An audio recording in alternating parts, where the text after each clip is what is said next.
ರೇವಣ್ಣ ಮತ್ತು ಪ್ರಜ್ವಲ್ ರೇವಣ್ಣ ವಿಚಾರಕ್ಕೆ ಸಂಬಂಧಪಟ್ಟ ಸುದ್ದಿಗಳನ್ನ ಕೊಡ್ತೀವಿ. ಆದರೆ ಅದಕ್ಕೂ ಮುನ್ನ ಜಾರ್ಖಂಡ್ನಲ್ಲಿ ಇಡಿ ಅಧಿಕಾರಿಗಳು ಒಂದು ಭರ್ಜರಿ ಬೇಟೆಯಾಡಿದ್ದಾರೆ. ಅದು ಬಹಳ ಪ್ರಮುಖವಾದಂತಹ ಸುದ್ದಿ.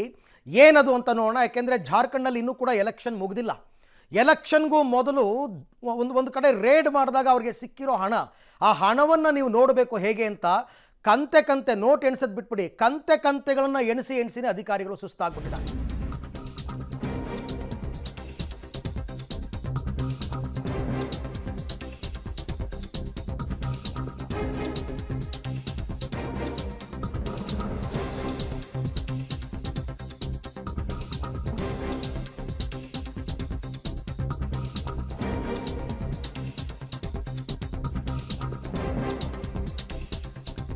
ಓಕೆ, ಜಾರ್ಖಂಡ್ನ ಮಂತ್ರಿಯೊಬ್ಬರ ಆಪ್ತರ ಮನೆಯಲ್ಲಿ ಕಂತೆ ಹಣ. ಚುನಾವಣೆ ಹೊಸ್ತಿಲಲ್ಲೇ ಇಡಿಯ ಅತಿ ದೊಡ್ಡ ಬೇಟೆ ಇದು ಅಂತ ಹೇಳಲಾಗ್ತಾ ಇದೆ. ಜಾರ್ಖಂಡ್ ರಾಜಧಾನಿ ರಾಂಚಿಯಲ್ಲಿ ಇಡಿಯವರು ಭರ್ಜರಿ ಬೇಟೆಯನ್ನಾಡಿದ್ದಾರೆ. ಅಲ್ಲಿನ ಕಾಂಗ್ರೆಸ್ ಸಚಿವ ಆಲಂಗೀರ್ ಆಲಂ ಆಪ್ತನ ಮನೆಯಲ್ಲಿ, ಇಲ್ಲಿ ನೋಡಿ, ಈ ಮನೆ ಕಟ್ಟೋದಕ್ಕೆ ಇಟ್ಟಿಗೆಗಳನ್ನ ಜೋಡಿಸ್ತಾರಲ್ಲ, ಆ ಥರ ಕಂತೆಗಳನ್ನ ಜೋಡಿಸಿಡ್ತಾ ಇದ್ದಾರೆ. ಕಂತೆ ಅವರು ಜೋಡಿಸಿನೇ ಸುಸ್ತಾಗಿದ್ದಾರೆ. ಕೋಟ್ಯಾಂತರ ರೂಪಾಯಿ ಹಣವನ್ನು ನೋಡಿ ಇಡಿ ಅಧಿಕಾರಿಗಳೇ ಶಾಕ್ ಆಗಿಬಿಟ್ಟಿದ್ದಾರೆ. ಜಾರ್ಖಂಡ್ನಲ್ಲಿ ಮೇ 13 ಮತ್ತು ಜೂನ್ 1 2 ಹಂತದಲ್ಲಿ ಮತದಾನ ಆಗಬೇಕು. ಬಟ್ ಗ್ರಾಮೀಣಾಭಿವೃದ್ಧಿ ಇಲಾಖೆಯಲ್ಲೇನೋ ಅವ್ಯವಹಾರ ನಡೆದಿತ್ತು ಅನ್ನೋ ಹಿನ್ನೆಲೆಯಲ್ಲಿ ಇಡಿ ಅಧಿಕಾರಿಗಳು ರೇಡ್ ಮಾಡಿದಾಗ ಸಿಕ್ಕಿರ್ತಕ್ಕಂಥ ಅಪಾರ ಪ್ರಮಾಣದ ಹಣ ಇದು. ಇನ್ನೂ ಹಣ ಎಣಿಕೆ ಮುಗದೇ ಇಲ್ಲ, ಕೈಯಲ್ಲಿ ಎಣಿಸೋಕ್ಕೂ ಆಗಲ್ಲ. ಮಷಿನ್ಗಳನ್ನ ತರಬೇಕು, ಮತ್ತು ನೋಟು ಎಣಿಕೆ ಮಷಿನ್ಗಳನ್ನು. ಆಮೇಲೆ ಇದು ಎಷ್ಟು ದುಡ್ಡು ಅಂತಕ್ಕಂಥದ್ದು ಗೊತ್ತಾಗುತ್ತೆ. ಯಾವುದೋ ಒಂದು ಮೂಲದ ಮಾಹಿತಿಯ ಮೇಲೆ ಈ ಇಡಿ ಅಧಿಕಾರಿಗಳು ರೇಡ್ ಮಾಡಿದಂತಹ ಸಂದರ್ಭದಲ್ಲಿ ಇಷ್ಟು ಅಪಾರ ಪ್ರಮಾಣದ ಹಣ. ಚುನಾವಣೆಯನ್ನು ಮುಂದಿಟ್ಕೊಂಡು ಈ ಥರ ದುಡ್ಡು ಸಿಕ್ಕಿದ್ರೆ ಏನು ಅನ್ಕೋತಾರೆ ಜನ?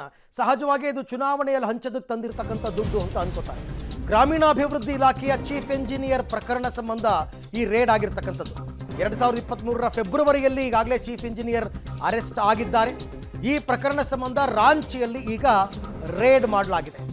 ಕಾಂಗ್ರೆಸ್ ಸಚಿವ ಆಲಂಗೀರ್ ಆಲಂ ಆಪ್ತ ಸಂಜೀವ್ ಲಾಲ್ ಅಂತ ಅವರ ಮನೆಯಲ್ಲಿ ಸಿಕ್ಕಿರ್ತಕ್ಕಂಥ ಹಣ ಇದು. ಬ್ಯಾಗ್ಗಳಲ್ಲಿ ಕೋಟ್ಯಾಂತರ ರೂಪಾಯಿ ಹಣವನ್ನು ತಂದು ಸುರಿದಿದ್ದಾರೆ ಇಡಿ. ಇಟ್ಟಿಗೆ ರೀತಿ ಹಣ ನೋಡಿ ಇಡಿ ಅಧಿಕಾರಿಗಳು ಶಾಕ್. ಇಷ್ಟು ದೊಡ್ಡ ಪ್ರಮಾಣದ ಹಣವನ್ನು ಇವರು ಶೇಖರಿಸಿಟ್ಟಿದ್ದಾರೆ ಅಂತ ನೋಡಿ.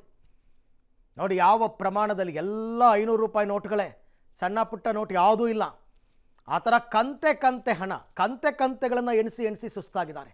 ಇದು ಜಾರ್ಖಂಡ್ನ ರಾಂಚಿನಲ್ಲಿ ಸಿಕ್ಕಿರ್ತಕ್ಕಂಥ ದುಡ್ಡು.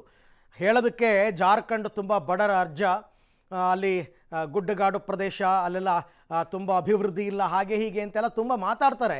ಬಟ್ ಸಿಕ್ಕಿರೋ ದುಡ್ಡು ನೋಡಿದ್ರೆ ಹಾಗೆ ಅನ್ಸಲ್ಲಪ್ಪ.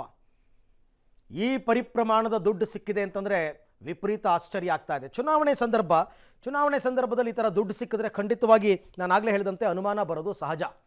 ಎಷ್ಟು ದುಡ್ಡು ನೋಡಿ. ಈ ಎಲ್ಲ ವಿಚಾರಕ್ಕೆ ಸಂಬಂಧಪಟ್ಟಂತೆ ಮತ್ತಷ್ಟು ಮಾಹಿತಿ ನಮ್ಮ ನವದೆಹಲಿ ಪ್ರತಿನಿಧಿ ಶಬೀರ್ ಅವರಿಂದ ಪಡ್ಕೊಳ್ಳೋಣ. ಶಬೀರ್, ಯಾರಿಗೆ ಸೇರಿದ ದುಡ್ಡು ಇದು? ಇದೇನು ಎಲೆಕ್ಷನಲ್ಲಿ ಹಂಚೋದಕ್ಕೆ ತಂದಿದ್ದ? ಏನಿದೆ ಡೀಟೇಲ್ಸ್? ಅರವಿಂದ್, ಇದರ ಕಾಸ್ ಏನು ಅನ್ನುವಂಥದ್ದು ಇನ್ನೂ ಕೂಡ ಸ್ಪಷ್ಟವಾಗಿ ಬಂದಿಲ್ಲ. ಯಾಕಂದ್ರೆ ಅಕ್ರಮ ಹಣ ವರ್ಗಾವಣೆ ವಿಚಾರಕ್ಕೆ ಸಂಬಂಧಪಟ್ಟಂತೆ ನಿರಂತರವಾದಂತಹ ದಾಳಿಗಳನ್ನ ನಡೆಸ್ತಾ ಇರುವಂತಹ ಇಡಿ ಇದು ಒಂದು ದಾಳಿ ಅನ್ನುವ ರೀತಿಯಾದಂತಹ ಪ್ರಯತ್ನವನ್ನ ಮಾಡಿತ್ತು. ಆದ್ರೆ ದಾಳಿ ನಡೆಸಿದ ಮೇಲೆ ಖುದ್ದು ಇಡಿ ಅಧಿಕಾರಿಗಳೇ ಹೈರಾಣ ಆಗಿರುವಂತದ್ದು. ಯಾಕೆಂದ್ರೆ ದೃಶ್ಯಗಳಲ್ಲಿ ನೀವು ನೋಡ್ತಾ ಇದ್ರಿ ಯಾವ ದೊಡ್ಡ ಪ್ರಮಾಣದಲ್ಲಿ ನಗದು ಹಣ ಸಿಕ್ಕಿದೆ ಅನ್ನುವಂಥದ್ದು. ಬಹುಶಃ ಈ ಹಿಂದೆ ನಡೆದಂತ ಯಾವ ದಾಳಿಯಲ್ಲೂ ಕೂಡ ಇಷ್ಟು ಪರಿಪ್ರಮಾಣದ ಎಲ್ಲೂ ಕೂಡ ಇಡಿ ವಶಪಡಿಸಿಕೊಂಡಿರ್ಲಿಲ್ಲ. ಮೊದಲ ಬಾರಿಗೆ ಇಷ್ಟು ದೊಡ್ಡ ಪ್ರಮಾಣದಲ್ಲಿ ಹಣವನ್ನ ನಗದು ರೂಪದಲ್ಲಿ ನೋಡ್ತಾ ಇರುವಂತದ್ದು. ಹಣದ ರಾಶಿಯನ್ನೇ ಹಾಕೀಗ ಎಣಿಕೆ ಮಾಡುವಂತ ಕೆಲಸವನ್ನ ಕೂಡ ಮಾಡ್ಲಾಗ್ತಾ ಇರುವಂತದ್ದು. ಮುಖ್ಯವಾಗಿ ಇದು ಪ್ರಕರಣದ ಹಿನ್ನೆಲೆಯನ್ನ ನಾವು ನೋಡೋದಾದ್ರೆ, ಜಾರ್ಖಂಡ್ನ ಗ್ರಾಮೀಣಾಭಿವೃದ್ಧಿ ಇಲಾಖೆ ಮುಖ್ಯ ಇಂಜಿನಿಯರ್ ಆದಂತ ವೀರೇಂದ್ರ ಕೆ ರಾಮ್ ಅನ್ನುವಂಥವ್ರನ್ನ 2023ರಲ್ಲಿ ಇಡಿ ಬಂಧಿಸಿತ್ತು. ಯಾಕೆ ಬಂಧನ ಮಾಡಿತ್ತು ಅಂದ್ರೆ, ಸರ್ಕಾರಿ ಯೋಜನೆಗಳ ಅನುಷ್ಠಾನದಲ್ಲಿ ಅಕ್ರಮವನ್ನ ಮಾಡಿದ್ರು ಅನ್ನುವಂತ ಕಾರಣಕ್ಕೆ ಅವ್ರನ್ನ ಬಂಧಿಸುವಂತ ಕೆಲಸವನ್ನ ಮಾಡಲಾಗಿತ್ತು. ಅದಕ್ಕೆ ಪೂರಕವಾಗಿ ಕೆಲವೊಂದಿಷ್ಟು ದಾಳಿಗಳನ್ನ ಮಾಡುವಂತ ಕೆಲಸವನ್ನ ಕೂಡ ಇಡಿ ಆಜ್ಞೆ ಮಾಡ್ತಿತ್ತು. ಅದರ ಭಾಗವಾಗಿ ಕೂಡ ದಾಳಿಯನ್ನ ನಡೆಸಿತ್ತು.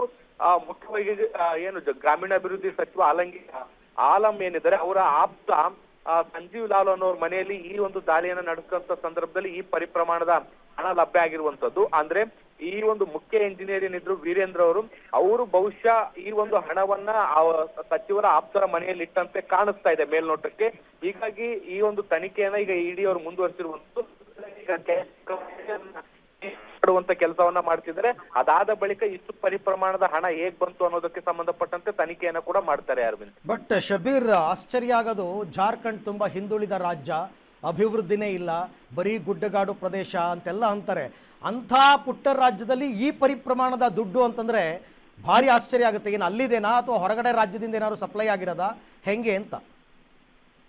ಇದು ಸರ್ಕಾರದ ಯೋಜನೆಗಳಿಗೆ ಸಂಬಂಧಿಸಿದಂತ ಒಂದು ಅಕ್ರಮ ಆಗಿರುವಂತದ್ದು ಅರವಿಂದ್. ಹೀಗಾಗಿ ದೊಡ್ಡ ಪ್ರಮಾಣದ ನಗದನ್ನ ಇಲ್ಲಿ ವಶಪಡಿಸಿಕೊಂಡಿರುವಂತದ್ದು ಇಲ್ಲಿ ಬಹಳ ಸ್ಪಷ್ಟವಾಗಿ ಕಾಣಿಸ್ತಾ ಇರುವಂತದ್ದು. ಇದು ಸಾರ್ವಜನಿಕರ ಹಣ ಅನ್ನುವಂಥದ್ದು ಮೇಲ್ನೋಟಕ್ಕೆ ಪತ್ತೆ ಆಗ್ತಾ ಇರುವಂತದ್ದು. ಯಾಕಂದ್ರೆ ಎಲ್ಲರೂ ಕೂಡ ಇಲ್ಲಿ ಪ್ರಕರಣದ ಆರೋಪಿಗಳೇನು ಕಾಣಿಸ್ಕೊಳ್ತಾ ಇದ್ದಾರೆ ಅವರೆಲ್ಲರೂ ಕೂಡ ಸರ್ಕಾರದ ಒಂದು ಭಾಗ ಆಗಿರುವಂತವ್ರು, ಅಧಿಕಾರದ ರೂಪದಲ್ಲಿ ಅಥವಾ ಸಚಿವರ ರೂಪದಲ್ಲಿ ಬೇರೆ ಬೇರೆ ಆಯಾಮಗಳಲ್ಲಿ ಸರ್ಕಾರದ ಒಂದು ಭಾಗ ಆಗಿರುವಂತ ಹಿನ್ನೆಲೆಯಲ್ಲಿ ಮೇಲ್ನೋಟಕ್ಕೆ ಇದು ಸಾರ್ವಜನಿಕರ ಹಣದ ರೀತಿಯಲ್ಲಿ ಕಾಣಿಸ್ತಾ ಇರುವಂತದ್ದು.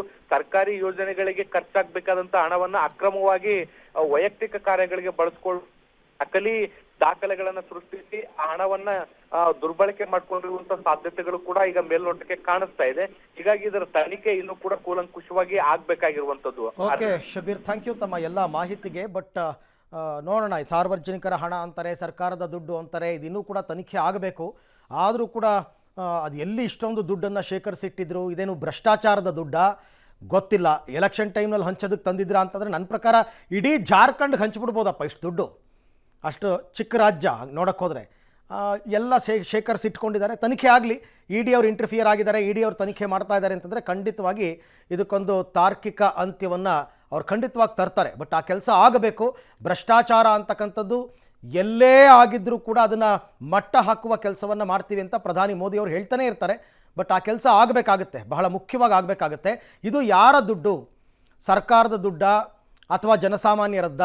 ಜನಸಾಮಾನ್ಯರನ್ನು ಪೀಡಿಸಿ ಲಂಚದ ರೂಪದಲ್ಲಿ ಏನಾದರೂ ದುಡ್ಡನ್ನು ಪಡೆದಿದ್ರಾ? ಇದೆಲ್ಲವೂ ಕೂಡ ಗೊತ್ತಾಗಬೇಕಾಗುತ್ತೆ. ಆಮೇಲೆ ಈಗ ಬಂಧನಕ್ಕೊಳಗಾಗಿರ್ತಕ್ಕಂಥ ಸರ್ಕಾರಿ ಅಧಿಕಾರಿಗೂ ಈ ದುಡ್ಡಿಗೂ ಏನಾದರೂ ಸಂಬಂಧ ಇದೆಯಾ, ಇವೆಲ್ಲ ಗೊತ್ತಾಗಬೇಕಾಗಿದೆ. ಸದ್ಯಕ್ಕಂತೂ ಈ ದುಡ್ಡನ್ನು ಜಪ್ತಿ ಮಾಡ್ತಾರೆ. ಅದು ಸರ್ಕಾರದ್ದೇ ಆಗಿರಲಿ, ಜನಸಾಮಾನ್ಯರದ್ದೇ ಆಗಿರಲಿ, ದುಡ್ಡನ್ನು ಜಪ್ತಿ ಮಾಡ್ತಾರೆ. ಜಪ್ತಿ ಮಾಡಿ ಅದನ್ನು ಸ್ಟೇಟ್ ಟ್ರೆಷರಿನಲ್ಲಿ ಇಡ್ತಾರೆ. ಇಟ್ಟ ನಂತರ ತನಿಖೆ ಆಗಬೇಕು ಕಂಪ್ಲೀಟಾಗಿ. ತನಿಖೆ ಆದ ನಂತರ ಇದಕ್ಕೆ ಯಾರಿಗೆ ಸಂಬಂಧಪಟ್ಟಿದ್ದು, ಒಂದು ವೇಳೆ ನಿಜಕ್ಕೂ ಕೂಡ ಭ್ರಷ್ಟಾಚಾರದ ದುಡ್ಡು ಅನ್ನೋದೇ ಆದರೆ ಸರ್ಕಾರನೇ ಮುಟ್ಟುಗೋಲು ಹಾಕೊಳ್ಳುತ್ತೆ ದುಡ್ಡನ್ನು.